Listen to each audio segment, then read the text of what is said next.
Racing isn't easy, but experiencing it is. iRacing puts you in the driver's seat with the industry's leading sim racing game. Drive on laser scan replicas of the greatest racing circuits from around the world. Go head-to-head against other drivers chosen by skill-based matchmaking to ensure competitive racing at every level. Compete across all your favorite series in officially licensed cars engineered to deliver the most accurate driving experience possible.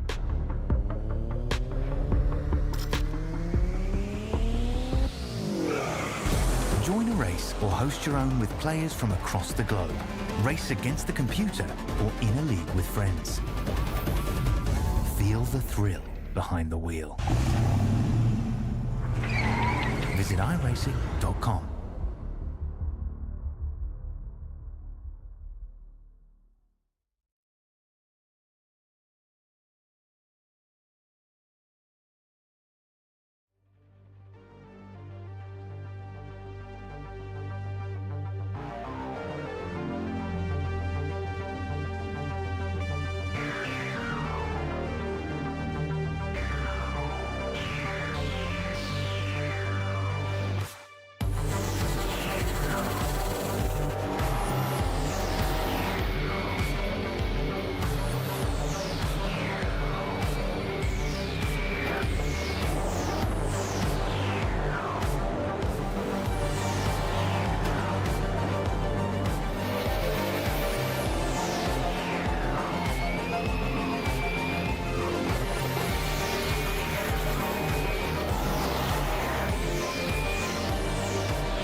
Welcome one, welcome all to SimSpeed TV for the first time this year for the V8SCOPS Supports Series. A little rejigging of the series and the format down to one series, but still with two classes. Might not be exactly what you think though. Here at the Circuit Gilles Villeneuve for round one this Friday night, we have the 2019 and 2014 supercars on the iRacing service, all racing at the same time, in support of V8SCOPS proper, which begins this Sunday. To bring it to you all live here on YouTube, Facebook, Twitch, and Kick, it's me, Reese Gardner, with David Haynes alongside me in the commentary box, Jay Kennedy behind the scenes, bringing you these live pictures. Well then, David, Montreal, traditional opening round of the V8SCOPS season, and I love it every time we come here. It's brilliant in these touring cars. Bonjour, Reese Gardner. Bienvenue, Circuit Gilles Villeneuve, Montreal. Great to be here. As far as street circuits go, this is a nice one. You know, it's out there in the river. It's amongst the parklands. It's amongst an Olympic precinct here as well, dating back to when Montreal hosted both Expo and the Olympic Games in this area. And what it is for a street circuit is really stop-start, a lot of big braking zones. And we're in cars that have big braking distances. So hopefully that makes passing possible, makes the racing exciting, and gives the drivers some challenge as well. Yeah, for sure. Heavy braking zones, lots of chicanes around here as well, with curbs that need to be used in order to be fast, but you'll need to be careful of the dreaded slowdown, especially through turns 13 and 14, coming up to the Wall of Champions. This has been a very historic circuit both in the real world and the sim world, and here in V8SCOPS, as I mentioned, it traditionally serves as the opening round of the season, and well, we do get to see those old supercars out on track still in 2025. We have two classes, Gen 1, 2014 spec, that is the VF Commodore and the Ford Falcon FG. And then there's the Gen 2 2019 spec cars, being the ZB Commodore and the Ford Mustang. We have 15 minutes of open qualifying that the drivers are in the middle of right now, and a 35-lap race with 2 compulsory pit stops. Fuel tanks being changed a little bit for both of our car classes here to ensure that there's somewhat equal competition between the two. Any of the 4 cars represented today could win. Yeah, so I won't say exactly what category it reminds me of, but it rhymes with run lock something. Yeah, so what you've got is cars that can race against each other, but theoretically not the same category, different strengths and weaknesses, maybe different pit stop strategies and other or whatnot like that. Should be interesting. And it's, I mean, you might not look at one of these cars for a while, and then you look again at an FG supercar and you go, oh, you know, 2014 Pepsi Max, you know, winning Bathurst from, you know, like last in a lap down or whatever. You look at this Mustang and I think about Cam Waters crashing on the formation lap at Albert Park, or, you know, there's so many memories for all of us with these shapes and styles of car. Yeah, indeed. And with Gen 3 already being a couple of years in, there's plenty of new memories yet to be made. But for now, turn our attention to the albeit very recent past. 8 minutes remaining in qualifying, and for the time being, we have Aaron Gilbert on top in the 2014 cars, Dylan Gray on top in the 2019 cars. It is Aaron Gilbert who has the overall fastest time at the moment. He's currently got pole position here for the first round of the season at Montreal. Keeping an eye on the Sim Black's Mustang here, coming down the back straight. Stefan Adams currently 7th spot overall, actually 7th in the 2019 spec class. He is practicing a pit entry. You are going to have to practice it quite a bit here, David, because pit entry traditionally at Montreal is one of the places where all the action happens. Yes, because the cars on the racing line brake, and the cars going for pit entry are on the racing line and don't at that final chicane. Another extra challenge to what you pointed out earlier, both the Wall of Champions on the exit, the slowdown penalty if you cut the off track, and also just mighty curbs as well. So that's I'm counting. It does all fit on one hand, so I can tell you 4 challenges of that final chicane. Yeah, for sure. Many challenges to be faced up against. In the course of the night tonight, Aaron Gilbert in the slipstream a little bit of the 040 machine. Gary Watson at the wheel of the Ford Falcon just up ahead, but having a bit of trouble taking care of the rear end there through the hairpin, and Gilbert will round him up here. Probably not getting the full benefit of the slipstream either, so it remains to be seen whether Aaron Gilbert is actually going to improve on his current fastest time here. Just makes his way past Mr. Watson into the braking zone. Watson a little bit deep, and Gilbert all over the curbs here as he brings the Jinx Shifters machine to the line. Of course, Gilbert, reigning champion of the series, has been for the last couple of years running. Not able to improve on his time that time round, but he's still got a comfortable pole. Yeah, that was almost a tiny bit of door rubbing alongside the rowing basin on the way there. Wayne Taylor's not going a bit. sorry, not going to complete that lap. He is going to pit.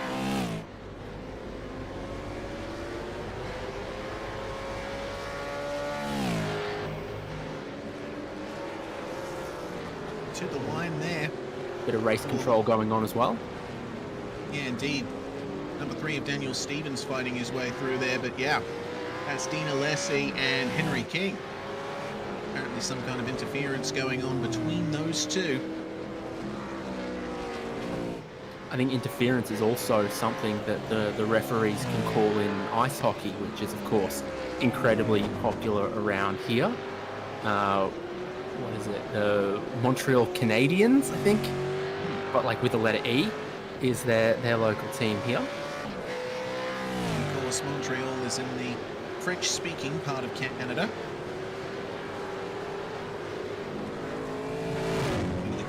Curbs here for Daniel Stevens as we have a look at the replay of what exactly triggered that steward's investigation here.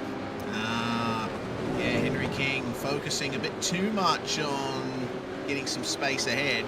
Dean Alessi came up behind him there, and I think King did see him coming at the last second and tried to get out of the way, but Alessi was already, unfortunately, making his way over to the right there to try and make his way past. So, bit of a miscommunication.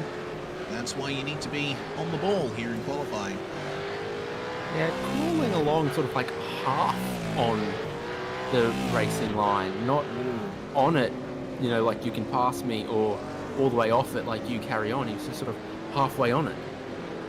Yeah, and it looks like Henry King has earned himself a 10-second time penalty for that. So he'll either have to serve that at one of his pit stops, or it'll be added to his overall race time at the end of the night. So race control immediately on board for this, and that is the first penalty assigned of the V8SCOPS support season for 2025. Only took us until qualifying to even get it there.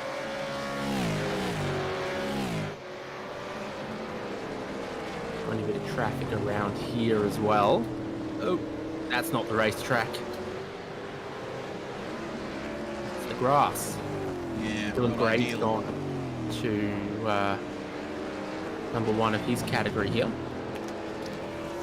Yeah, not ideal for Vassal either, as Gray goes through the final chicane here. He's already taken the top spot in the 2019 spec class. Under 3 minutes remaining. It looks like he might have enough time to get another couple of laps on the board. He and Matt Bailey, they've got some distance to cover if they want to get that overall pole position. Hayden Cuppett, meanwhile, 5th place in 2019 spec cars. Gently on the way through to the chicane here. Sideways esports car all over the curbs here on the exit. Is there anything that he can do here to get into the overall top 10?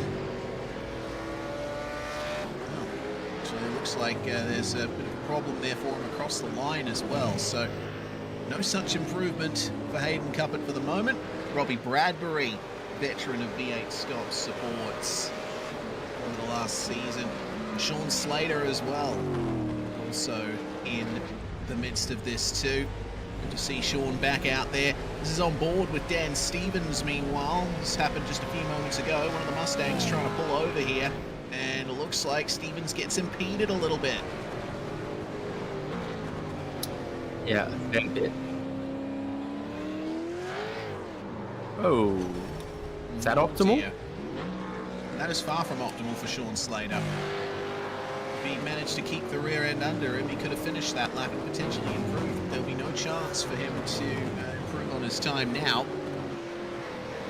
Yeah. Aaron Gilbert on the lap at the moment. See if he can improve on that 35.0. It's basically getting towards final laps for everyone with just that minute left on the clock, and of course, pole currently being a minute 35, so you won't get too much more opportunity to take Aaron Gilbert away from the outright top, or Dylan Gray away from the top of his class. The slipstream that Gilbert's apparently giving to his teammate King there. The final chicane we come. Hanging the rear of that Falcon out over the curb. Will this be a lap in the 34s? Oh, so close. Only 0.03 of a second slower. But still, doesn't look like there's much of a chance for anyone to overcome that. Stevens is going to begin a lap here. Now, considering this is only a single race and it's open qualifying, I would expect that the drivers will be able to finish a lap as long as they start it before the clock hits 0.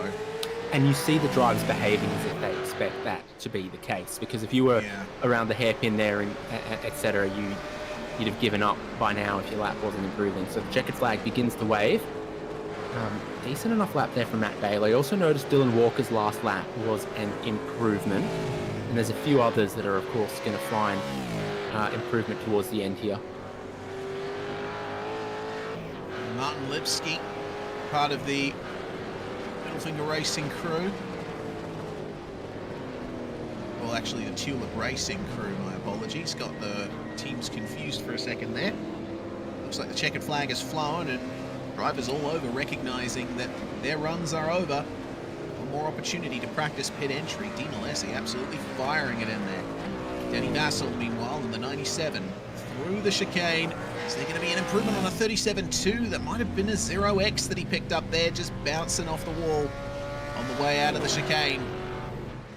Ah, shame. It would have been an improvement. Actually, it is. Well, he did improve. Yeah, that's the weird thing, right? It's not an improvement for him in class, quote unquote, but in the outright, it is. So it is an improvement that he'll be pleased with. He jumped a couple of cars that were Gen 2.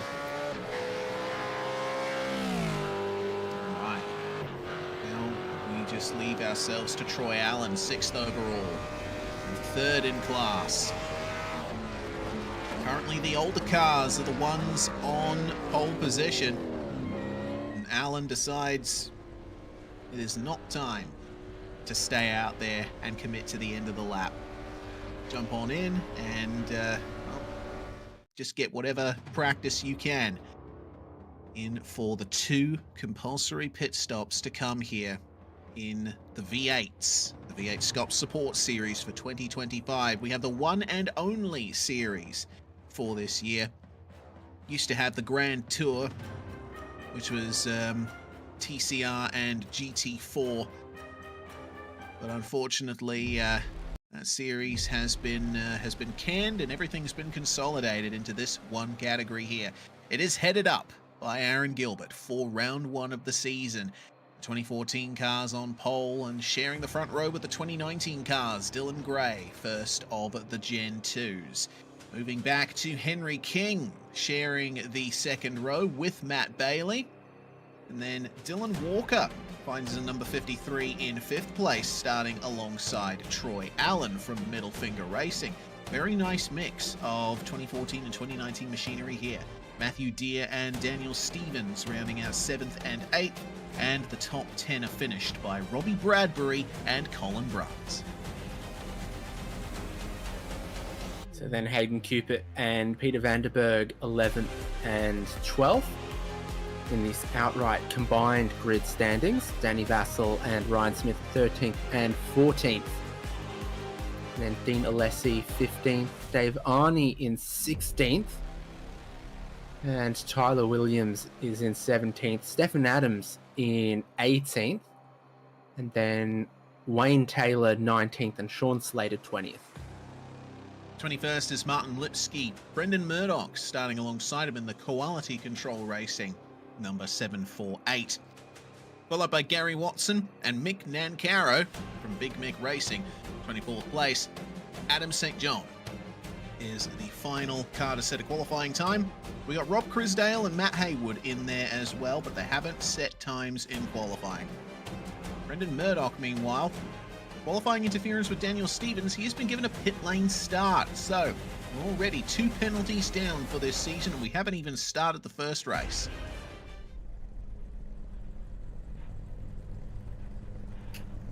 So they'll begin to grid up.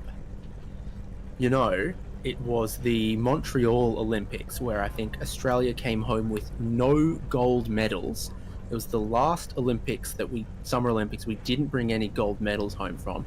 And that's when they founded the Australian Institute of Sport to make sure that that never happens again. We have Montreal to thank for our current sporting success. Reminder of what is to come here. 35 lap race, 2 compulsory pit stops, and the classes have been balanced such that either of them could potentially win. We'll have to keep a very close eye on how they all perform throughout the session. Keep things going here as the final couple of cars get ready to jump onto the grid. Seems like Aaron Gilbert not taking that first grid spot just yet. Oh no, there he is. And now we get ourselves ready. Just a mere 25 seconds to go. Gridding countdown has been set. It is a very full grid for this first round. Got to be careful of turn 1 yet to come. Montreal traditionally a very manic first round of the season as everyone gets used to each other and the track as well. Not many quarters if there is something going wrong on the first lap. So I've got just enough time to let you know that actually Australia and New Zealand went to the field hockey final at the 1976 Summer Olympics. New Zealand beat us, and that was the closest we got to a gold medal at the 76 Olympics here in Montreal. Either an Australian or a New Zealander will probably be taking the chocolates at the end of this race. All right. Who's going to take home the chocolates in particular? Will it be Aaron Gilbert? Will it be Dylan Gray? Will Henry King come home with something good despite that 10-second time penalty hanging over his head? Here come the revs. 7,500 RPM. Lighting up the rear tyres as we are away for the first round of the V8SCOPS support season. That's an excellent start from Dean Alessi, who's that's Aaron Gilbert who's gone into the lead. Dean Alessi showing up a bit weirdly on my timing screen there as we're 2 by 2 on the way down to the first of our chicanes. Troy Allen trying to get past Matthew Deere there and slips up the inside into the first chicane. Someone's around. Meanwhile, one of the Mustangs, it's Robbie Bradbury. There's a whole bunch of them in the grass there as well. Look at them left of screen. A few of them have tried to cut the chicane and they've all ended up tangled together. So 4 or 5 cars around. Robbie Bradbury was absolutely one of the first that got maybe a tiny bit of a tap from behind and then got T-boned as the rest of the field came through as well. Gentle now for Rob Crisdale. Finds himself in 10th place in his class. Up 8 positions from where he started the race here. Got a couple of black flags that have come in. The jump starts for Troy Allen and Dave Arney. That's cars 23 and 700 for the time being. Unfortunate first lap for many of them, but through we go for Troy Allen.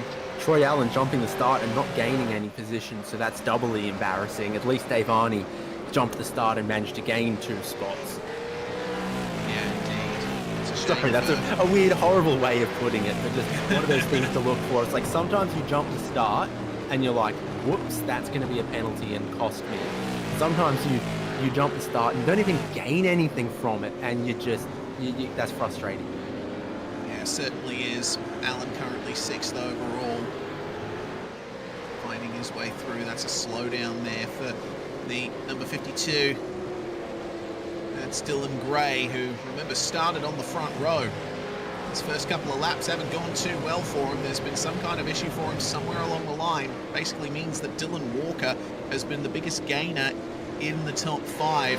Currently 2nd, chasing down Aaron Gilbert there. It's Commodore versus Commodore. But one of them is built here in Australia, and one is not. Seen it. Start of this race, a few of the Gen 1s seem to maybe fired up their tyres just a little bit better. There's a few of them that have gained a whole chunk of spots. That is classic curb cam. Are we up? Hello, is this the Gold Coast? Is that the beach chicane, or what have we done? Dylan Gray has picked up his penalty there. As look at the run through here. Aaron Gilbert skipping away. Matt Bailey has gotten ahead of Dylan Walker. And Henry King's right there with them. Keep an eye out for Dylan Gray as well. Is there an opportunity for him to try and fight his way back? For the moment, Matt Bailey taking great advantage at the hairpin. And there's Troy Allen going to serve the penalty for jumping the start. But, man, you see the gap, the visual gap right there. Aaron Gilbert is nigh unstoppable at this point.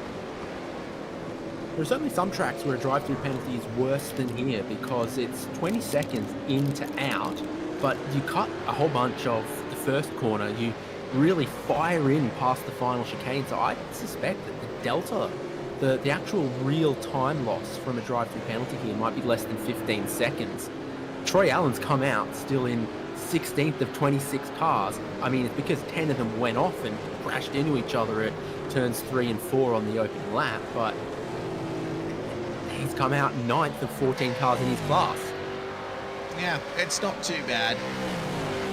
Could definitely have been worse for Troy Allen, but there's still plenty of this race to go. Plenty of time to regain all of that back. Number 53, Dylan Walker in the Orbit Drop Bear Commodore, chasing down the Mustang of Matt Bailey, trying to get back into second place, sees the door open to the inside and tries his best here to stake his claim. Slight bit of contact at the apex, very wide for Henry King. He's going to allow Dylan Gray through there. And Matt Bailey holds off Dylan Walker for second place for the time being. It's going to be a slipstream here. Aaron Gilbert there, all on his own in the FG Falcon. And Dylan Walker going to try up the inside of Bailey at the final chicane. Gets that move done pretty conclusively and escapes the slowdown too. But they slow each other up on the exit as Henry King comes into the pit lane. No black flag to his name. Looks like he's just going to get his first stop out of the way and that 10-second time penalty very early on. Get the nose just underneath here in this battle. Okay. Dylan Gray getting his nose under that just somewhat as they battled in front of him.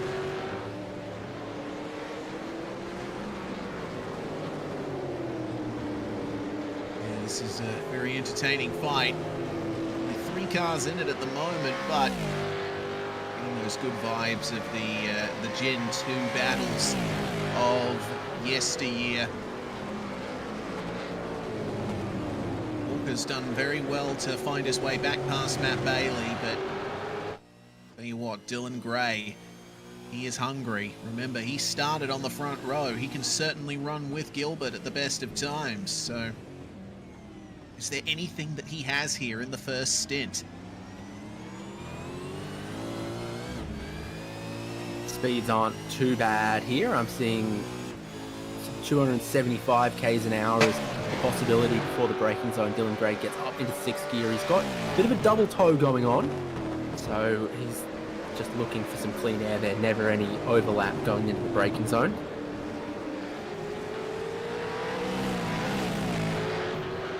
That's a big ouchie there. All the tyres coming into the chicane.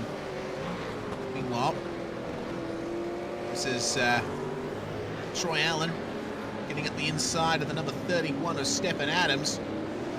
Oh, definitely got interesting there. A little bit of contact, but regardless, good move.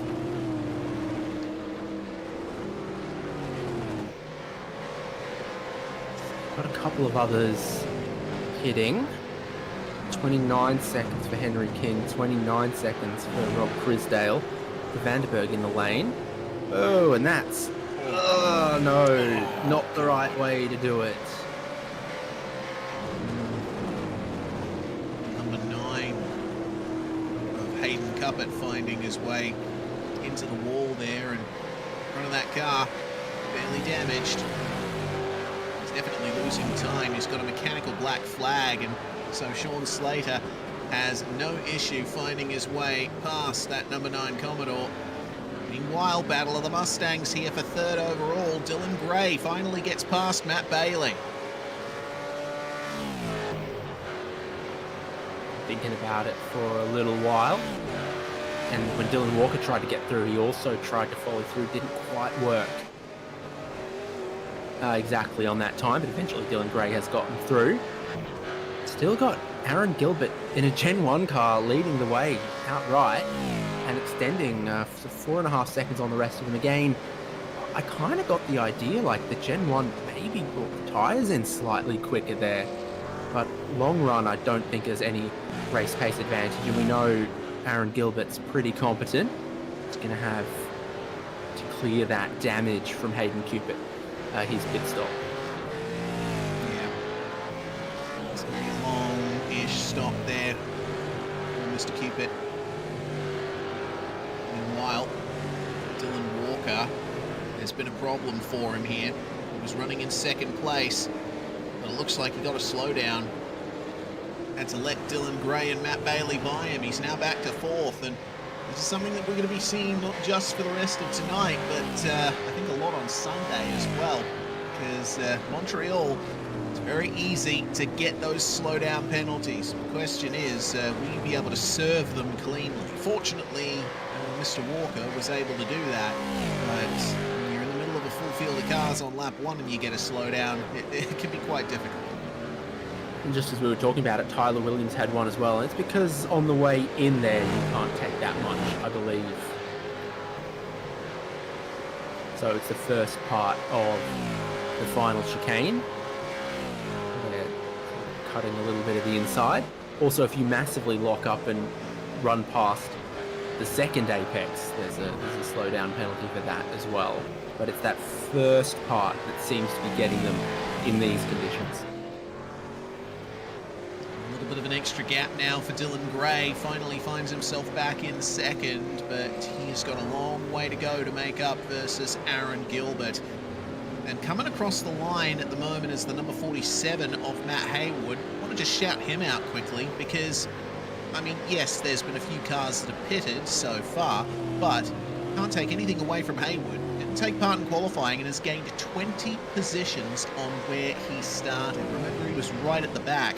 He's now found himself up into 7th overall and 4th in the Gen 1 class. So we're on board with Robbie Bradbury and we're looking for the next corner, how he ends up out of place, and then a few others hit him, and then it all goes from there. So a bit of clear space in front of Bradbury. Oh. Okay. A bit deep in too hard, and then people just get collected there. Like, actually quite a few of the Middle Finger Racing cars were involved in that one with the Indian Motorcycles branding on their sides. So, this could be around to forget for a couple of them. We'll get one more look on board. MFR's Wayne Taylor. The 700 car of Dave Arney alongside him here. You'll see Bradbury get into the back of someone earlier on and horse wide with nowhere to go. Certainly quite an awkward moment for Middle Finger Racing.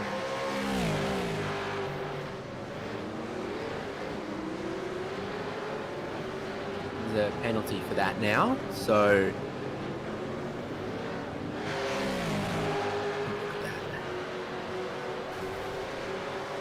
yeah, Dave Arney, of course. Robbie Bradbury has a penalty now for lap 1, turn 3, which is what we just saw. Yep, right there. Oop. Oh dear. So Brendan Murdoch has had a bit of trouble there. Would get a safety car from this. It looks like a pretty heavy hit that he's sustained to the front. And it seems like that's killed the engine. Big old problem for Brendan Murdoch, and it's a good time for Martin Lipsky to come into the lane. 32's just gone straight in. And what happened to Murdoch here? It's on the brakes, and oh, the engine gets blown on the downshift. How many times have we seen that in the past? I have literally lost count. The amount of retirements I've seen from just a little bit too much aggression, shifting down gears into that hairpin. For legal reasons, I have never damaged an engine by downshifting too early. I can usually say the same thing. With the safety car, because of that stopped Ford Mustang, Aaron Gilbert is going to pit. Dylan Gray's going to pit. You imagine it's about time for everyone who hasn't stopped to stop, and it's the best opportunity you're going to get as well. Yeah, everyone getting slowed up behind the safety car. You're going to lose less time to your rivals than you would if you pitted under green flag conditions. And tell you what, I'm looking for potentially Martin Lipsky to be gaining quite a few spots out of this, because he'd only just come into the pits when we saw that problem for Brendan Murdoch. He's fresh out of the pits now, new tyres, some more fuel. Dylan Gray going to come out in the lead of the race here. Troy Allen, having pitted 6 laps ago. Well, having didn't done pit. a drive-through. Did a drive-through, yes. Did a drive-through penalty 6 laps ago. Finds himself in second. But I think off the restart, he's going to be in trouble because he is surrounded by cars with fresh tyres.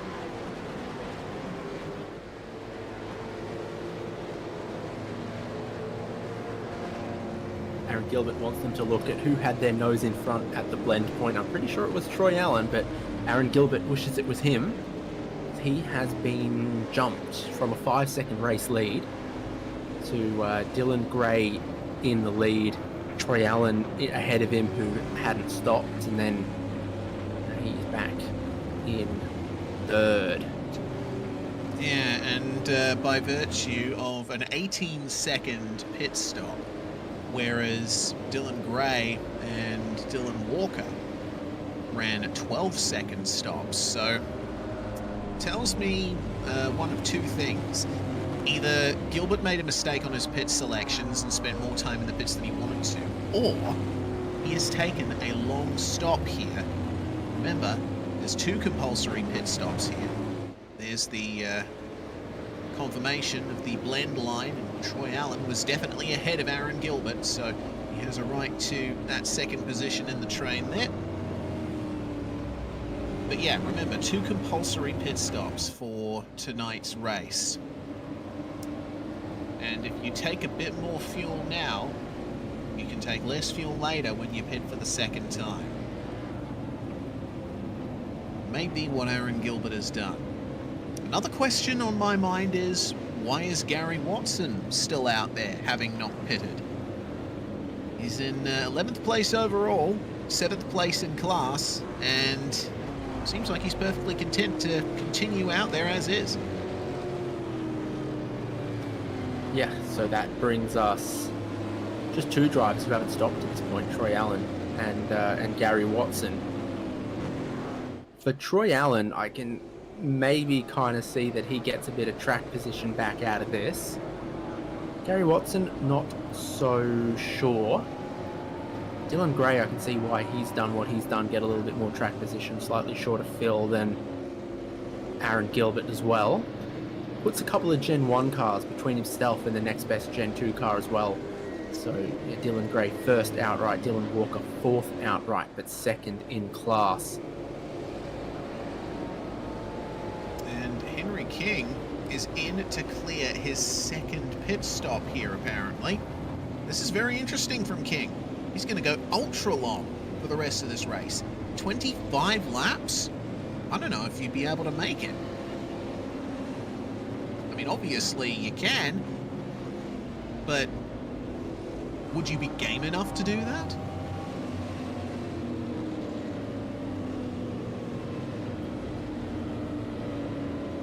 Yeah, interesting. Very interesting. A couple of others came in there as well just to really top off their fuel before their safety car ends at the end of this lap. So I think Robbie Bradbury done a little bit of that.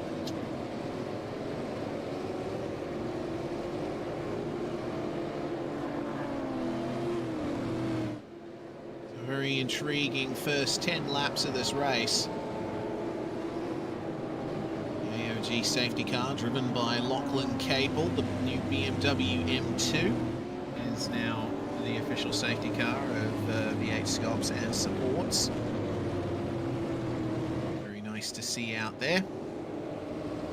really get a sense for the size of these cars with the M2 there.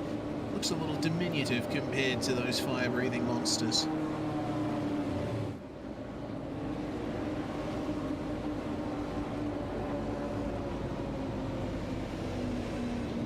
I've got to imagine, though, that being a modern BMW, it's heavier than the cars behind it.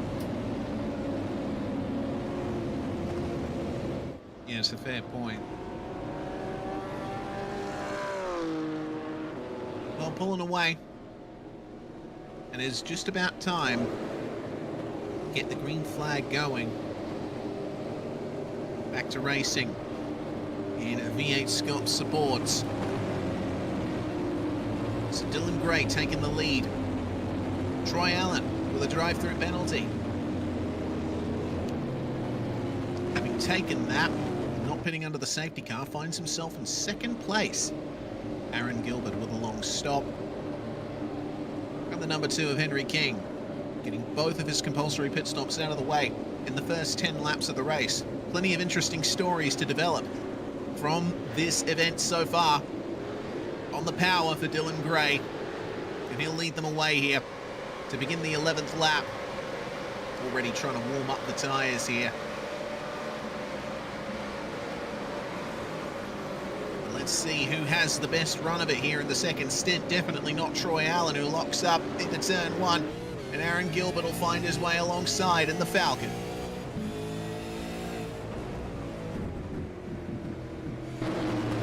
Classic little V8 bulge in the bonnet for the old FG Falcon. Tell you what, Gilbert is making up a lot of time there on Gray as Walker finds his way past Allen now and into the top 3. Matt Haywood next up. Of course, Allen has some of the oldest tyres in the field at the moment. He will be struggling for grip. Looks like he might have gone wide or deep there at the chicane and having to go for a slowdown. Bit of contact behind as well. Looks like Colin Bruns and Peter Vanderberg were making contact on the exit of the chicane there, but number 3 of Daniel Stevens taking advantage of all the confusion to find his way through into 3rd place in the Gen 1 class. As 5th overall for number 3. What happened here? So, Colin Bruns in 111. He's making a tiny bit of contact with the Mustang on the exit there of Peter Vanderberg. In the first lap of this green flag period, and Stevens looks like he's starting to gear something up here on Matt Haywood, but he's got to keep an eye out for Matthew Deere, and of course we can't forget Matt Bailey, who spent a little bit longer in the pits than anyone else in the top 10 there. 23.4 seconds in the pits for Matt Bailey, as Aaron Gilbert has found his way past Dylan Gray for the lead. Gilbert's flying again, and Dylan Walker into second there as well. So I wonder if Gray had a slowdown to clear a gain or something. Yeah, Hang on, now he must have had one. Yeah, earlier on, because 2 drivers, now another have gone through Matt Haywood to 3rd of the outright, and that is apparently too much. Too greedy. Yes, so the first part of that chicane there. Get all 4 tyres on that white curb and things go wrong. Speaking of things going wrong, Sean Slater, a little bit less momentum than we expect through that section. It seems like he was the victim of a spin potentially coming together of some kind. See Rob Crisdale up behind him, but Crisdale had nothing to do with it. Slater just took too much curb, car got unsettled. And for no one's entertainment other than mine, the BMW M2 is 150 kilograms heavier than the FG Falcon. That's some trouble. Gray finds his way into some trouble here with Matt Haywood. That's certainly geared himself up for a great run here. That safety car has just solidified what is already turning out to be an excellent drive from the very back of the grid for the number 47.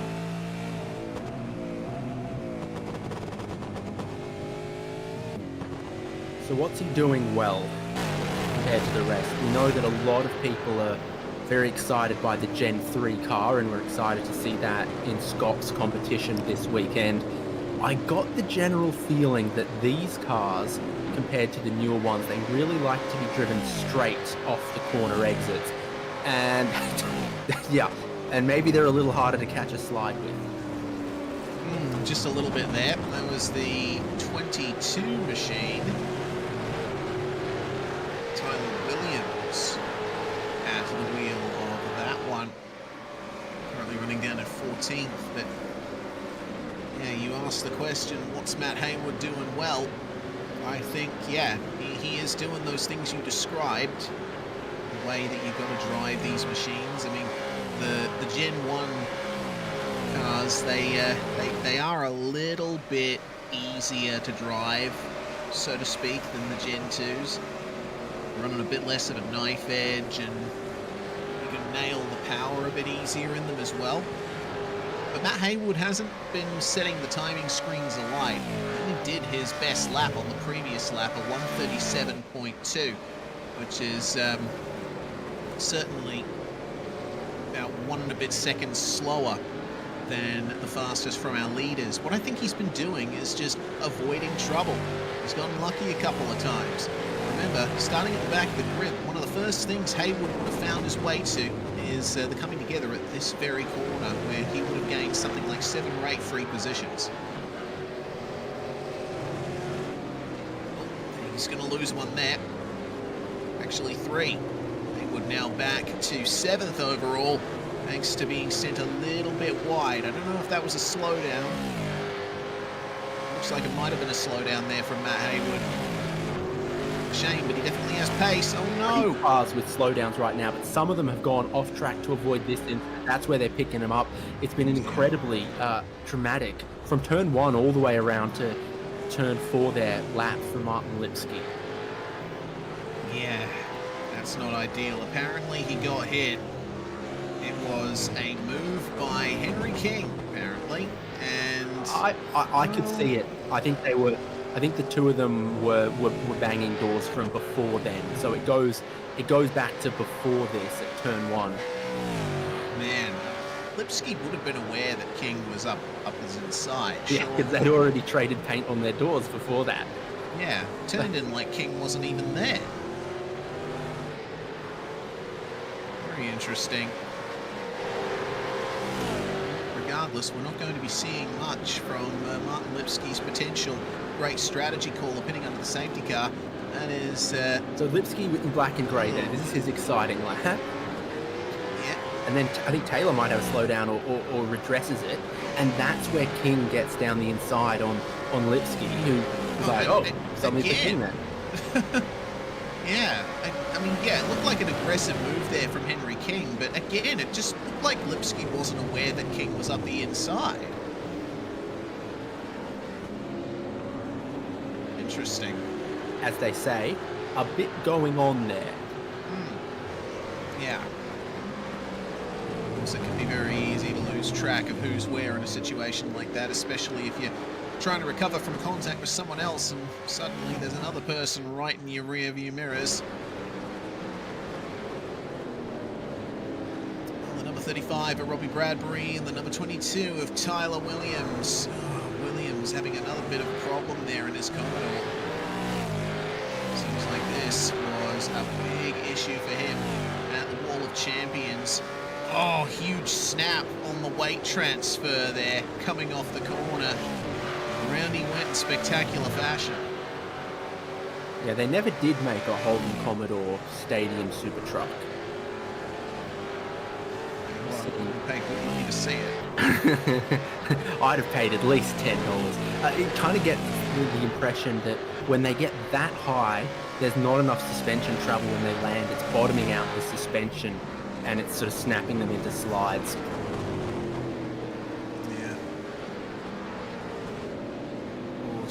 Interview with Will Power the other week on a podcast, and he describes that the Champ Car teams were developing dampers specific to Surface Paradise.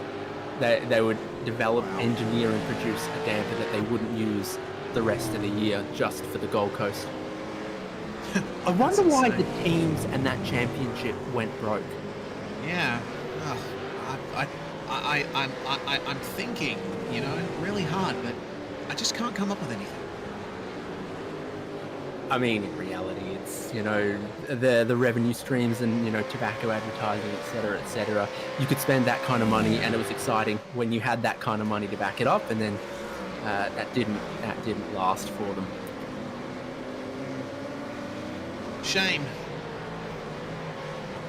Late 90s kart was definitely one of the golden eras of open wheel racing for my money. But for now, far from the mind of Aaron Gilbert, who's found himself back in the lead here. We are nearly halfway through this event. Have a look at how well his car is riding the curbs there. He is still being rather aggressive over them, but seems like that jig shifter's Falcon is barely complaining at all.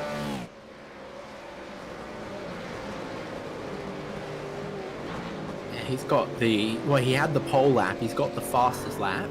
Going to the replay.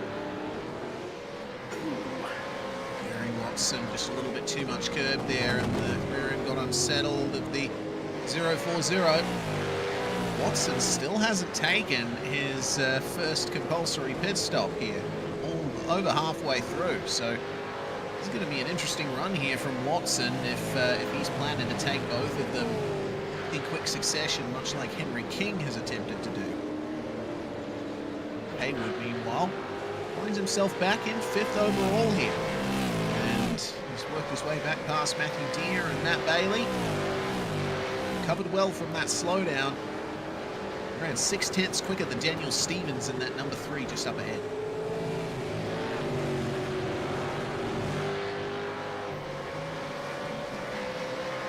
Yeah, I'm looking at sort of who's quick right now. Dylan Walker quicker than Aaron Gilbert on the last lap. Henry King obviously dropped back a little bit. He's lapping quicker than the cars in front of him. Dylan Walker's got the race lead outright down on underneath a second now.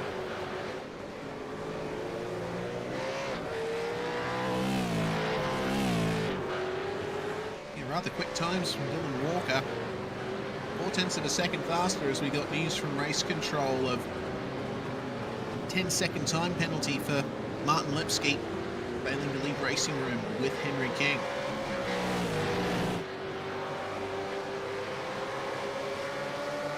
So Robbie Bradbury, Wayne Taylor, Sean Slater heading down the back straight. Looks like Slater got the best drive in his VF Commodore, just tucking out from underneath the gigantic rear wing of the Ford Mustang Gen 2 of Wayne Taylor, who gets a bit of a meal of the final chicane, drops away from Robbie Bradbury, and Sean Slater is going to be looking again for another opportunity.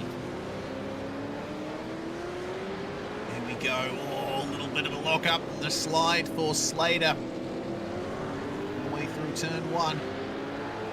They get the power down in the VF. Bradbury is skipping away from these two. With the curbs, you can tell Slater is just trying to find a little bit of a sort of viewport to the corner ahead. It's not being afforded it easy. Oh, that is a very aggressive exit from Wayne Taylor. A bit too aggressive. He's lost that momentum, and Slater will come up the inside to the chicane. Very late on the brakes there for the number 39, but he gets the move done.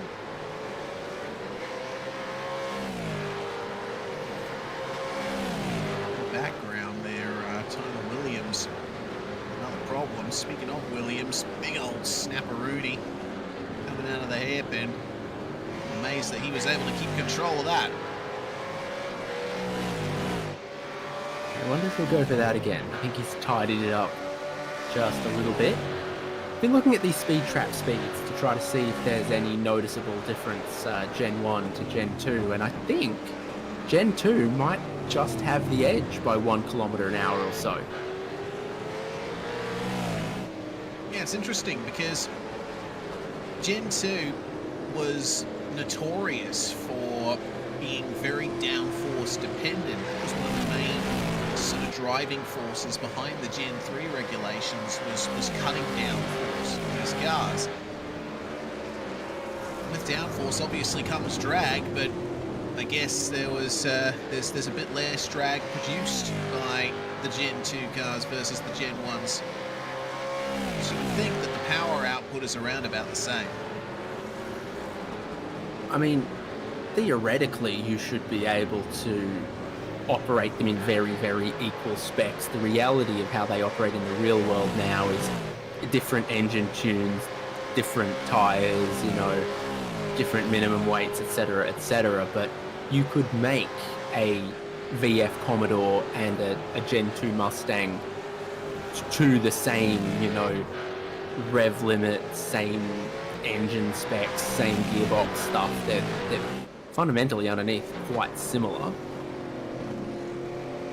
If not almost exactly the same, save for, you know, suspension configurations and the various small bits that we're not privy to. And then the mandated center of gravity also changed somewhere along there as well. Certainly did. That's 2 positions lost there for Matt Haywood. Still hasn't cleared the slowdown. Oh dear. It has just now. Took him a fair bit. Yeah, a little bit too long there. Every time Haywood seems to be making ground on those ahead of him, he ends up falling back behind due to an error. See what he can do in the final 16 laps of this race.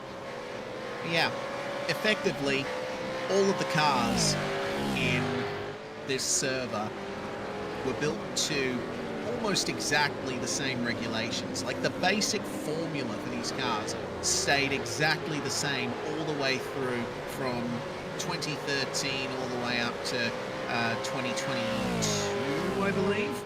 This is one of the last years of Gen 2. There's the 117 Mustang and Matt Bailey. There's Matthew Deere and Matt Haywood for very close company. All these cars have 5-litre V8 engines that rev to 7,500 RPM. They all weigh around 1,500 kilos. They all have a locked differential, putting that 600 plus horsepower through to the track at an equal rate to both rear wheels. Daniel Stevens goes for a pit stop, so he was pretty high up and he's going for his second stop. Now, with 15 laps to go, there's a ripping little battle that was going on amongst a bunch of Gen 1 drivers here. Daniel Stevens wants out of that as Matthew Deere and Matt Haywood end up a little stuck behind Matt Bailey. A lot of drivers here who owe us a second pit stop, but Henry King, who already took his second pit stop a long time ago, was out ahead of Daniel Stevens there. Don't forget, Henry also has a 10-second time penalty hanging over his head here. I don't think he took that penalty during the pit stops, but we'll get confirmation from race control if that is indeed the case. That's going to be a major factor in determining how good Henry King actually is doing right now. And it's fresh tyres for Daniel Stevens. He's absolutely monstering the back of the Falcon.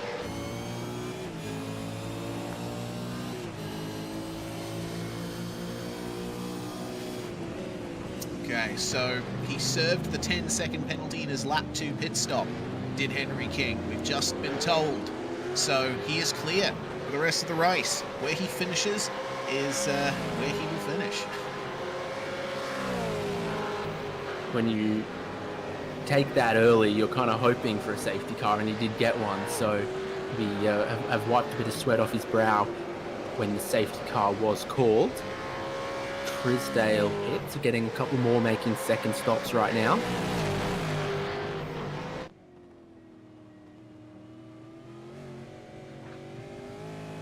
Easy now for Matt Bailey. Trisdale and now Dina Lessie into the pits as well. Tyler Williams following them in. Whole raft of pit stops here with 13.8 28 laps to go. Black flag for Tyler Williams, speeding on the way into the pits. Not ideal. Yeah, normally that's 40 seconds that costs you. So here we look. He's trying to get down to 80 at those yellow cones. It's not down to 80 at those yellow cones. Still absolutely dragging those rear tyres coming through the pit lane. Tyler Williams has been one of the more entertaining of the drivers out there today. Meanwhile, this fight keeps going between Matt Bailey, Matthew Deere and Matt Haywood. Fortunately, it looks like we've gotten news of Tyler Williams retiring the car after coming into the lane there. Shame to lose him. He joins Brendan Murdoch and Danny Vassell, who's been out of this race thus far. Meanwhile, Ryan Smith, a little bit of a mistake there on the way into the chicane. Daniel Stevens and Henry King find their way past him there.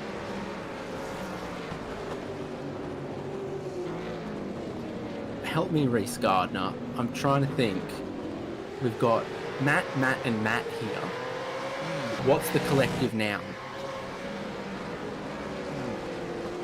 I've got to wonder. Jay pointing out that the two ahead of them are both Dylan as well. Yeah, Matt Haywood. A bit of an adventure there. I'm pretty sure Try Matt is the name of Aldi's dishwashing detergent. So that's out. Baggett had got a bottle of that in my kitchen.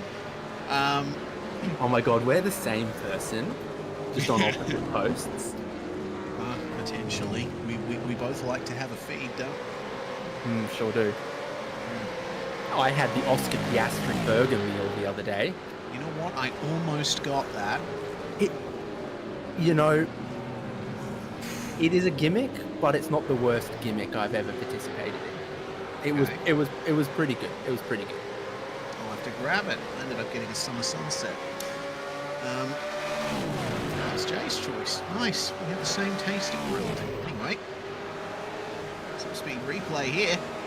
Trying up the inside. Ooh, Matthew Deere up the inside there, and Haywood's gone deep at the chicane. Matthew Deere's got a black flag. Looks like potentially too much speed on the pit lane. Through all of this, David, we still haven't come up with a collective noun for Mats. So how are they? Right, yeah, locking it up as they've, because you've got to make a little bit of a turn in, and I think a few of them are sort of, okay, I'm on the brakes, and then they start to turn into the pit lane there, and they pinch a front and dramas. So that's kind of what seems to have happened for a few of them. They've had that penalty speeding on entry to pit lane. It's not going to be 3 mats together anymore with that penalty for Matthew Deere. You could say, no, you couldn't say. A triplat? I don't know. We'll have to think about this for some time to come.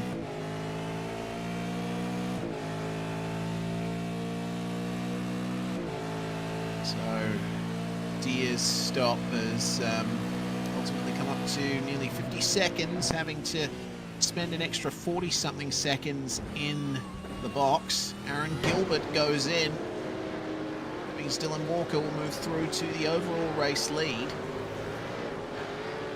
I'll tell you what, might be fair undercut territory for Aaron Gilbert here. And remember, it took a bit longer on his initial pit stop. So this might be a very short second stop for our reigning champion of the V8s category. A whole bunch of other drivers pitting as well. Matt Bailey, Matt Haywood. You can see lots of flashing lights in pit lane there, and there's Aaron Gilbert accelerating up to speed, having taken just the 10 seconds of fuel, so barely enough to cover your tyre change as well. So that seems like a good stop. Oh no, here's a blown engine. No, that's Sean Slater that's blown the engine there. Such a shame. Sean was having a good time out there, but all come to naught here in round one. Looks like that's not the only thing that's gone wrong for him. Look at the front right. I think we're going to see something pretty similar to locking the rears downshifting too early on the way into the hairpin, or as they call it in France, le hairpingle. Yes. Well, we heard a bit of a note from Jay. It looks like he's already seen the replay. Okay, so Chris Dale finding his way past Sean Slater, or at least trying to there in the Frog Loop Juiced 808. And Slater gets on the brakes. Oh, just hits the curb wrong. But, oh, that is a fair smash there. Tried to keep it going, but the engine had gone pop. Well, meanwhile, on live pictures, Dylan Walker has just come into the box. Colin Bruns following him in. Oh no! That's Gilbert! Aaron Gilbert's engine is blown! And I think it's completely gone now. He's going to come to a stop on the start-finish straight there. Oh my god. He was already smoking on his way down the back straight. Did he not know? Because he could have pit, but he didn't. Yeah, that is bizarre. The face of this race has just completely changed. Gilbert was dominating proceedings. He was leading the way for a very long time. And now suddenly the engine has just given up out of nowhere. Safety car, because of it, makes sense. It's right up against the concrete wall there. And I think there's a few people that haven't driven these cars in a couple of weeks, perhaps maybe not in a couple of months, and they've just forgotten quite how sensitive some of the downshifts are. So I thought it was already smoking earlier than this, but we're looking, no, it's there. Yeah. It's the first downshift from sort of 6th to 5th, I think. Too aggressive. We're told that there was some smoke coming from Gilbert's car at the hairpin, but it was tyre smoke. So it was all down to the downshifts, way into the final corner there. So we have lost our reigning champion from the first race of his title defense this season. Can he claw anything back in the rounds to come? So here's the little bit of smoke comes out there, but that's literally just the inside tyres unloading there. But then engine revs, please. Yeah. Listen in.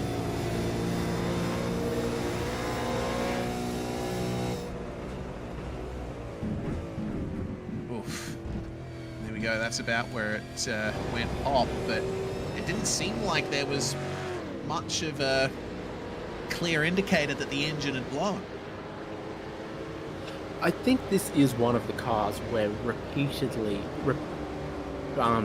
repeated exposure builds up. You know, there's like, oh, you can get away with downshifting it like this in qualifying, but you can't get away with, you know, downshifting it that way for 35 laps.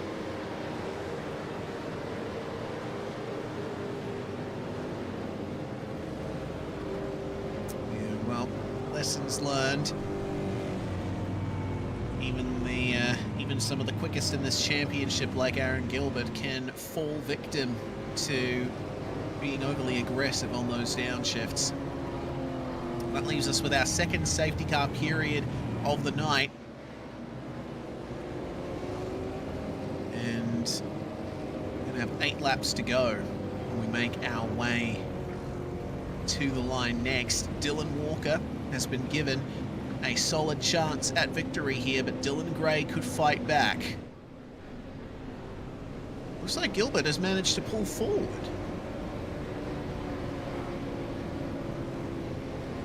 Maybe. Oh, has he? Could bump the starter, but I thought it was in the same place it was before.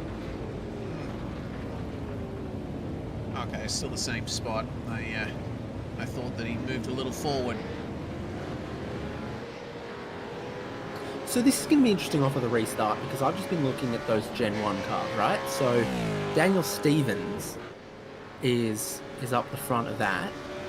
I'm pretty sure he's made 2 stops, but only changed tyres at one of them.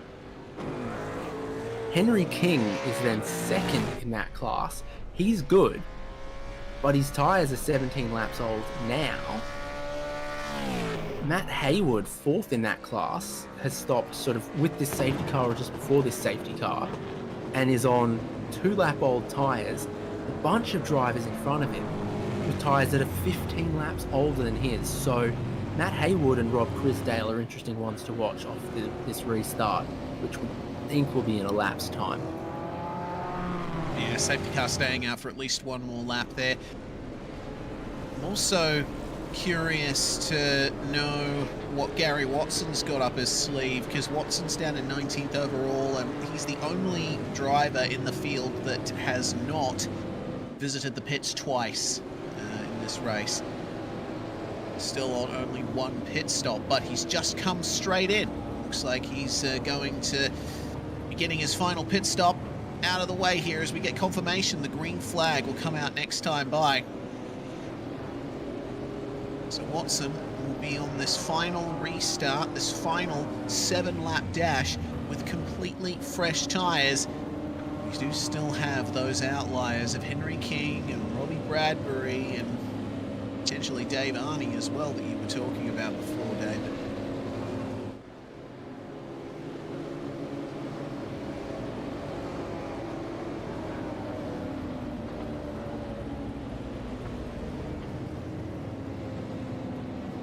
Yeah, so that's where I'm most interested in, is sort of in the outright between sort of 3rd and 10th. There's a handful of cars there that made 2 early stops and probably would have hoped that it had gone green all the way to the end, and there's some that have made their second stop much later, much fresher tyres right now, and they could really feast in these 7 laps that we're going to have to go. So Matt Bailey, one to watch. Matt Haywood, one to watch. Rob Crisdale, one to watch. For my money. Interested to see what Colin Bruns will be able to do as well. 6th place. So every single number that you're seeing up there on the timing tower, the amount of laps that each driver's completed on their current set of tyres. So Henry King and Robbie Bradbury with the most, along with Dave Arney.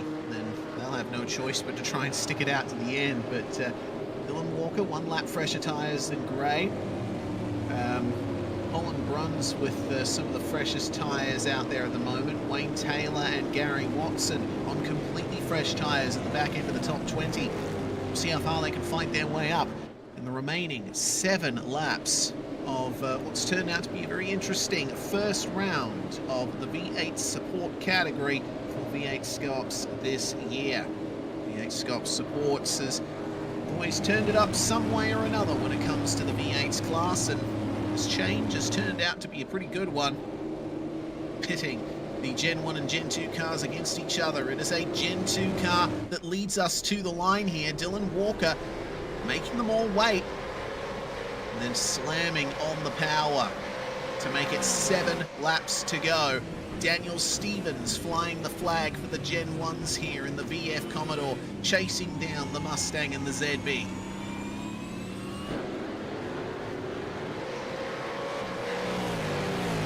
Not a whole lot of change off of that single file start. Martin Lipsky ends up in the runoff of turn 2. In front of that, it was all pretty sensible, and I think the way that Dylan Walker went, stretched them out all pretty thin down towards turn 1. So King was sort of in my one to watch basket just based on how old the tyres were in the 4th place running car. Are there any signs of that right now? Here's the question. Keep your eyes on the... Oh! Dave Arney.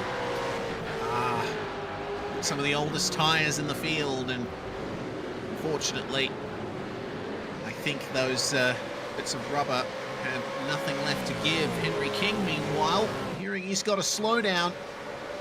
He's going to have to give it up to Matt Bailey here coming into the final corner, and potentially,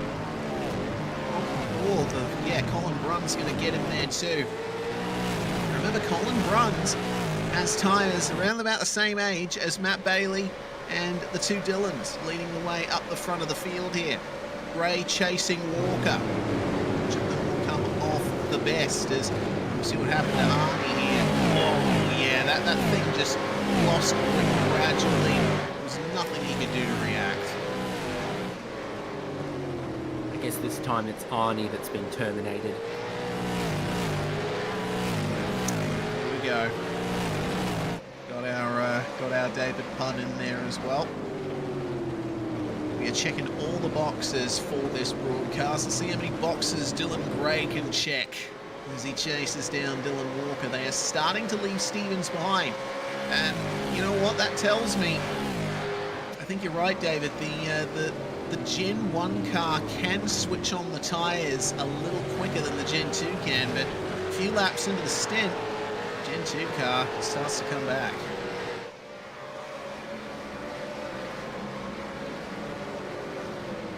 You even sometimes get a little bit more information on the dash in the Gen 2 car around sort of lock-up lights and other whatnot. There's a subtle difference to the onboard dash between the two of them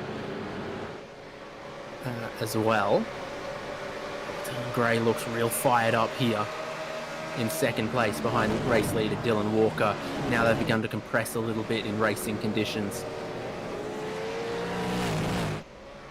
That exit there from Dylan Gray, right in the slipstream of Dylan Walker across the line. 5 laps to go. Walker setting the fastest lap of the race there, a 1:35.8. Well done. Matt Haywood and Colin Bruns finding their way ahead of Henry King, but it's quite the gap ahead. See what Gray will be able to do here in this sequence of the circuit. It's all about the exit, not the straight to come. And then you can try and gear up a move into the next chicane. This circuit is all about that. It's just one acceleration zone after another going into a heavy braking zone. And it's nailing that run out of these corners that nets you success here. Matt Bailey trying to translate a run down the bottom there into some kind of move on Daniel Stevens, and seems like he's found his way up to the rear bumper of the Commodore very nicely. No change for our top two, and Stevens going defensive very nicely into the hairpin. Matt Bailey's going to try and potentially go for an over-under there. Pass, meanwhile, Rob Crisdale having to go wide for Robbie Bradbury, and Matthew Deere there, who has had quite a few adventures thus far tonight. Could still be looking at an overall top 9 at least. Bradbury's one of the ones on the older tyres. His first and second, third and fourth remain incredibly close. Black flag for Wayne Taylor. Down in 16th place, and he was one of the guys with some of the freshest tyres in the field. Will take no advantage of that now. Mere 4 laps remaining in the race, one of the worst times to get a black flag. Looks like it was a race control issued black flag for the restart. Seeing it just in front of him. Oh yeah. Replay and oh dear, that is a tad too deep there, Wayne. Lipsky did nothing wrong there.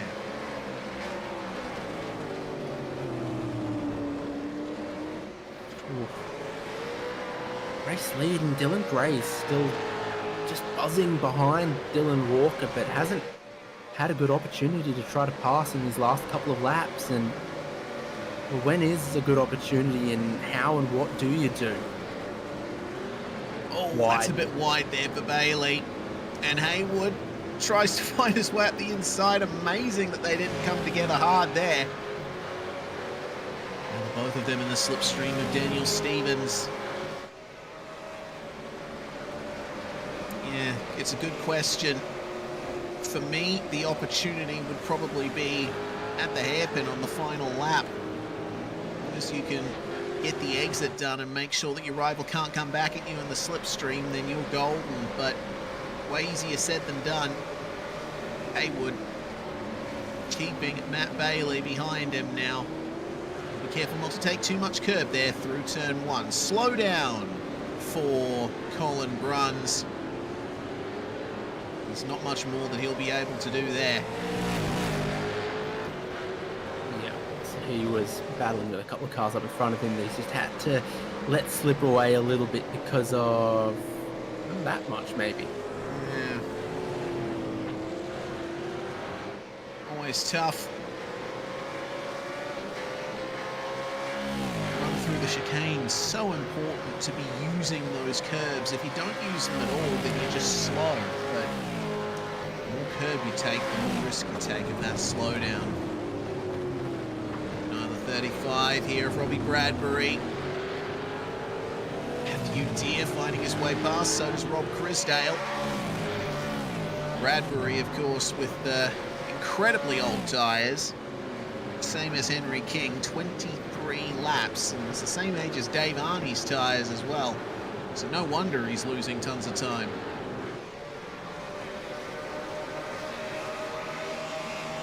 Henry King's the one being a real freak right now with his lap pace on those old tyres, still hanging with that little group in front. Doesn't hurt that Dylan Stevens, Matt Haywood and Matt Bailey have been fighting each other a bit. Just keeping King in the number 2 car in behind them. Colin Bruns in for a 3rd pit stop there. It looks like he might be short on fuel potentially. Not ideal, and not the way he wanted his night to end. He was doing very well up in the top 10. Now though, who's going to finish 3rd? Daniel Stevens and Matt Haywood at the head of this train. Matt Bailey still holding on, and Henry King's right there too. I tell you what, for someone who has over 20 lap old tyres, nearly 25 laps old, Henry King is doing a sterling job of staying with these guys, and it's largely due to stuff like this. Stevens and Haywood side by side into this corner. They both slow each other up. Oh, easy does it there. Stevens is going to fall behind Henry King there, but Matt Bailey almost getting cleaned up. Stevens thinks he was forced a little wide. Here comes Matthew Deere and Rob Crisdale with their slightly newer tyres because of all of that. Gee, can you believe we're about to be 1 lap to go? Yeah, this has been a really tough race for many drivers, not least our reigning champion. Gilbert will not score in this first round of the new season, but it's maximum points up for grabs for Dylan Walker or Dylan Gray.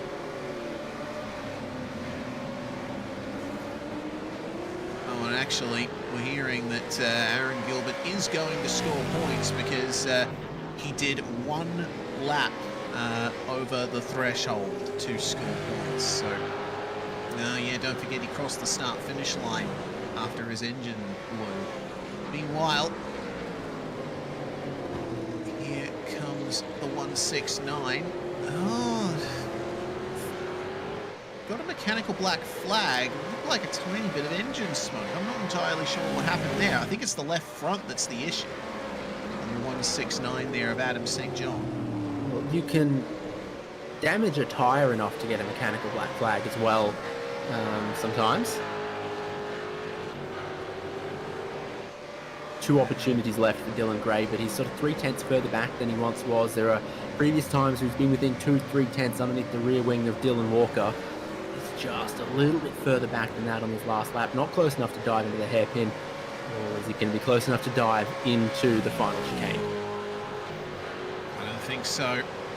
If anything, it looks like Dylan Walker is extending the gap down this straight here.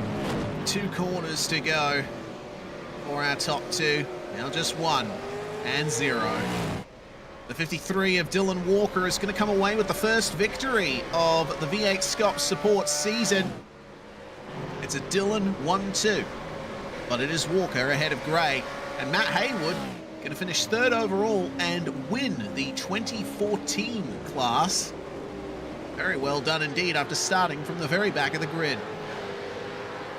Personally, I'm class of 2012. One piece of advice that I can give to everyone is don't carry a slowdown penalty across the checkered flag. Hasn't been a problem for anyone yet. We've seen the closest packs go through. It's an absolutely brutal post-race penalty if you don't give up a slowdown before crossing the checkered flag at the end of the race. Yeah, well, across the line comes Dave Arney and Wayne Taylor, two of the more embattled drivers of this round. Our top two celebrating together. It was a mighty good battle between the two of them. If only Aaron Gilbert had remained a part of it to the very end. My advice was almost relevant for Adam St. John there. Yeah, very much so. He locked up through the final corner as that's a deliberate spin from race winner Dylan Walker at the hairpin. Yes, inducing a little bit of a burnout. Gray with him too. So with all of that, the results are now official for the in-race server.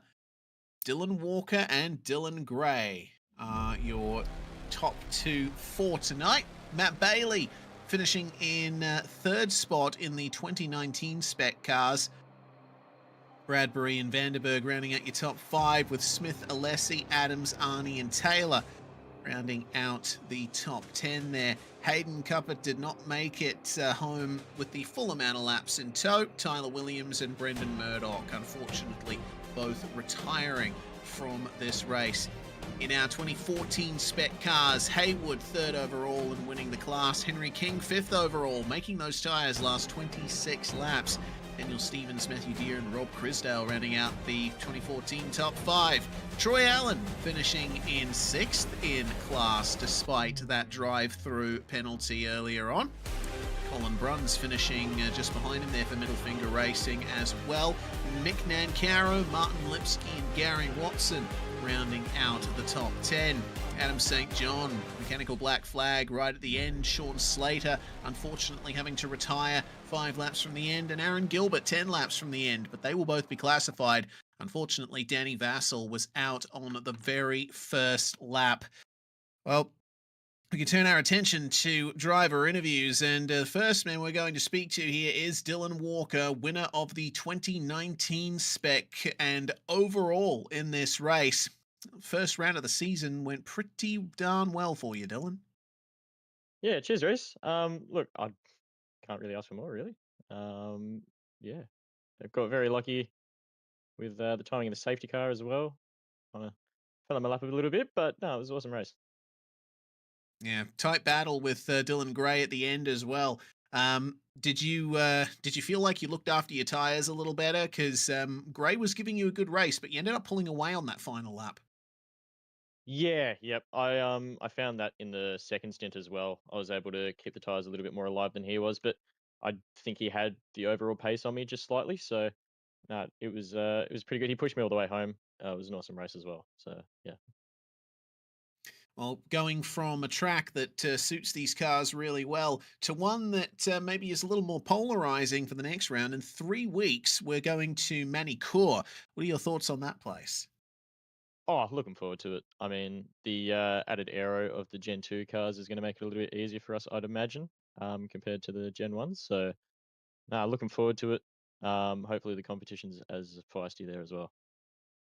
Yeah, certainly hoping the same. Thanks for joining us, Dylan. Is there anyone you want to thank before we let you go?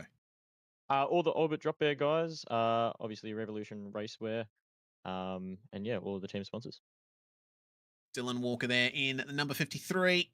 Holden Commodore ZB winning the 2019 race. In the 2014s, it was Matt Haywood coming from dead last. David Haynes is going to have a chat to him about his race. Well, congrats on that one. Two safety cars, plenty of door-to-door banging, and otherwise great weather in Montreal. How'd you see that one? First thing I learnt a lesson for everyone: don't blow your engine up in qualifying at turn one because that really doesn't help your starting position. But from there, it made it a very interesting race for us. I was very thankful for that first safety car. I sort of short filled to try and get track position, which got me up to about fourth in the end. And from there, we just carried on charging forward, getting the slowdowns, falling back, charging forward again. And then by the time the second pit stop came around, we were in about eighth position, which wasn't great, but we had good pace at the end and managed to make a mincemeat of the guys ahead. In 1976 at the Montreal Olympics, New Zealand defeated Australia to take the men's hockey gold medal. Did that motivate you today? It's probably about the only gold medal that we have, so absolutely, we'll take that. So, I'll make a gold medal and we'll make it two in Montreal now. How good's that? Get around it. And with this sort of Gen 1, Gen 2 cars combined, I mean, theoretically, the stats are very similar. We know, Falcons got upgraded to Mustangs, VF Commodores got upgraded to ZBs, but do you notice any tangible difference when you're racing door to door with the other ones, be it tire life, tire warm up, straight line speed, anything like that? I think when it comes to such a tight field like we've got here, you've kind of got the best of the best. And it makes it very even. So, for example, I tried the Gen 2 Mustang and I just didn't feel as comfortable as I do in the good old trusty Falcon. So I'm definitely going to stick with that for the season. And from what I witnessed tonight, it was really good racing. I think the tyres go off a little bit more in the Gen 2 cars, but hey, that's their problem. I'll take that and we'll just carry on forward. Well, in the Matt versus Matt battle, you are absolutely the best and also the best Gen 1. Congratulations kicking off this new season of V8SCOPS supports V8s in great fashion. And my timing says 24 positions gained, so etch that into the base of your gold medal. Absolutely. No, thanks again, guys. Great broadcast as always. And thanks to High Octane Images. If you need a livery, come and hit me up. And thanks to Simblacks, of course, for the great chassis and everything that bolts onto it. Beautiful. Well done. Thanks, guys. Matt Haywood there. Beautiful drive tonight in that number 47. And it looks like that's going to be the end of proceedings for tonight, David. Of course, as I mentioned, it's Manicourt that is going to be the next round of V8SCOPS supports. Friday, March the 21st. If you're interested in watching, if you're interested in racing, well, that's when you've got to be here. And don't forget, of course, this is the support act to the main game, as it were. V8SCOPS itself is going to be live on Sunday evening, Sunday afternoon, depending on where you are in the country. Definitely looking forward to it, as I'm sure all of you are. Thanks very much for watching, everybody, here on SimSpeed TV. My name's Reese Gardner. David Haynes with me in the comms box. Jay Kennedy behind the scenes on YouTube, Facebook, Twitch, and Kick. We'll see you again very soon.